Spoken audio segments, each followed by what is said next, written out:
Here we're at Redcar, 17th of May 2021. First meeting I've actually been to horse racing since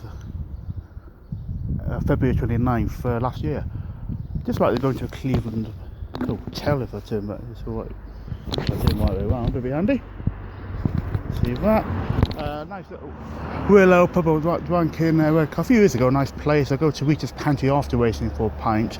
I usually actually just get in and get out of race meetings and only go for a drink if really I have the time, but I thought I was trying to support some local businesses, so I'll have a pint before and after racing here.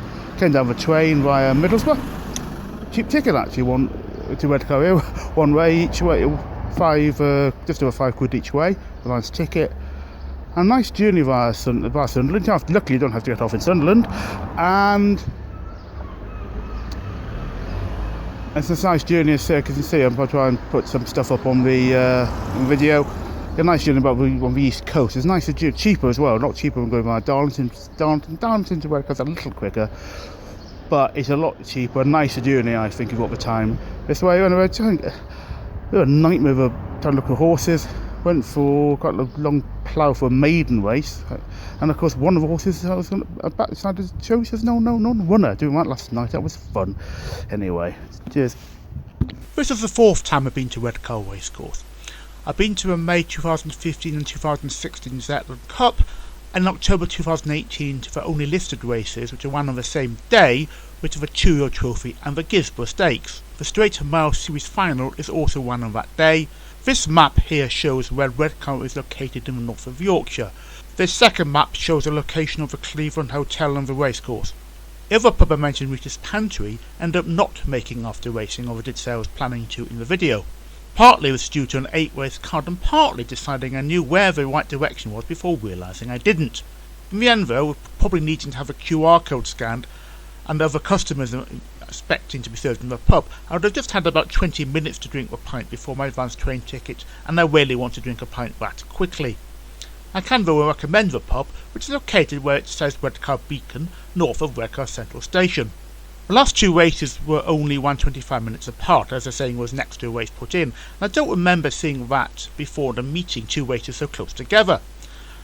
Unfortunately, I spent longer than I should have done over my pint of Poison, which is the name of the beer, in the Cleveland Hotel, and when I got to a course just under 10 minutes before the first race, having walked rather quickly, my heart sank, as there was a rather long queue, and I thought there's a decent chance I wouldn't even make it in before the second race, never mind the first.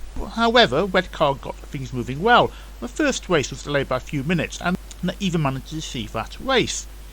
However, as my granddad used to say, be told, and arrive a little earlier than you might if you were attending a racecourse under the current COVID restrictions. Redcar's cost of £12 a ticket was really good value.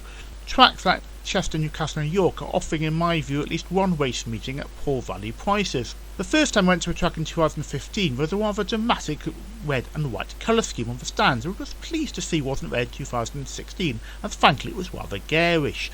I did wonder on my second visit whether that colour scheme was solely in 2015 because Middlesbrough were playing Norwich in playoff final on that same day. Middlesbrough is nearby, and the track was showing the match in the bar. I might pop back to Redcar later in the year. It's a cheap track to enter, and £5 each way tickets from Newcastle to Redcar via Middlesbrough is certainly not a lot. The only issue is that, in common with many courses currently, there isn't a race card for sale, obviously because of COVID restrictions, and it's going to be rather difficult. I saw an A4, perhaps a couple of pages, with the colours handed out, I assume, to owners, trainers and members, as I saw a few people with them, but not that many of them. I meant I had to keep checking Racing Post to see the colours of my losing horses. I'm off to Catterick for an evening meeting this Friday. There's a 20-minute walk between Colburn 5th Avenue bus stop and the racecourse crossing where you cross over the A1M, and no one else seems to take this, and it's very helpful, as getting out to Catterick village by bus after mid-afternoon is a nightmare. I'll have a pint at the Charterhouse pub in Darlington, somewhere I've never actually drank before, though I've been a few times, mainly collecting buses elsewhere, sometimes racing, and sometimes to the fan of the Bowes Museum in Barnard Castle, no eye test needed. But actually I've never drank in Darlington before, so I'll have a pint in mid-afternoon there. Given weather conditions expected, I doubt to take though any videos, probably even in Darlington or even at Catterick. Catterick were demanding photo ID, which means I have to take my passport. I don't like ID cards the best of times. I'm not sure what COVID rules require them. I suspect Catterick, like Redcar, will just end up letting people in quickly. In terms of a journey, this is a video of the east coast between Sunderland and Hartlepool. An overcast day, so it was less attractive than it can be. Previous time I went between Middlesbrough and Redcar on the train, I was struck by the industrial landscape. Thought it was an example of the sublime. The original use of that word just meant awe-inspiring and dramatic. I thought of Blade Runner, and Ridley Scott, the director of that film, grew up in the area, and I felt this landscape must have inspired that film.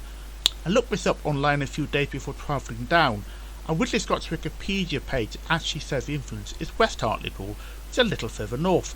But Ridley Scott is quoted about the visuals in Blade Runner saying, "They were steelworks adjacent to West Hartlepool, so every day I'll be going through them and thinking they're kind of magnificent, beautiful winter or summer, and the darker and more ominous it got, the more interesting it got."